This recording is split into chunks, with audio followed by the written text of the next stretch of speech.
ചെറുപ്പത്തിൽ നിങ്ങളെ അച്ഛനോ അല്ലെങ്കിൽ ബന്ധുക്കളോ സാറുമാരാരെങ്കിലുമൊക്കെ നിങ്ങളോട് ഏതെങ്കിലും ഒരുത്തൻ്റെ കാല് കഴുകി വെള്ളം കുടിക്കാൻ പറഞ്ഞിട്ടുണ്ടോ?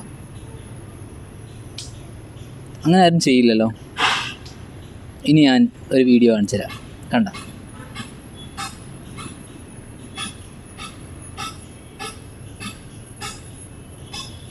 അല്ല, ഇവനൊക്കെ എന്താണ് വേണ്ടത്? നോർത്ത് ഇന്ത്യക്കാർ പലതിലും അഹങ്കരിക്കാറുണ്ട്. അവർ ഉയരത്തിൻ്റെ കാര്യത്തിലാണെങ്കിലും അവരുടെ കൾച്ചറിൻ്റെ കാര്യത്തിലാണെങ്കിലും. സത്യം പറഞ്ഞു കഴിഞ്ഞാൽ ഇത്രയും വലിയ പൊട്ടന്മാർ ഞാൻ കണ്ടിട്ടില്ല.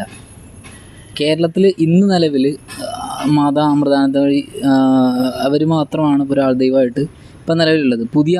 പുതിയ ജനറേഷൻ ആരും വന്നിട്ടില്ല, എക്സ്പയർ ആയി പോയി. ഇനി ആരും വരാനും പോണില്ല. വന്നു കഴിഞ്ഞാലും അവരെല്ലാം കളിയാക്കി പുച്ഛിച്ച് തള്ളിക്കളയും ചെയ്യും. അതാണ് കേരളത്തിൻ്റെ സംസ്കാരം. അത് വേറെ ആരും കൊണ്ടൊന്നുമല്ല, ഇവിടെ വിദ്യാഭ്യാസം ഉള്ളതുകൊണ്ട് മാത്രം ആളുകൾ അങ്ങനെ ചിന്തിച്ച് വളർന്നു വരുന്നതാണത്. എനിക്ക് പറയാനുള്ളത്, ഇങ്ങനെയുള്ള ആളുകളെ എന്ന് നോർത്ത് ഇന്ത്യക്കാർ അടിച്ചോടിക്കുന്നോ അന്നേ നന്നാവുള്ളൂ.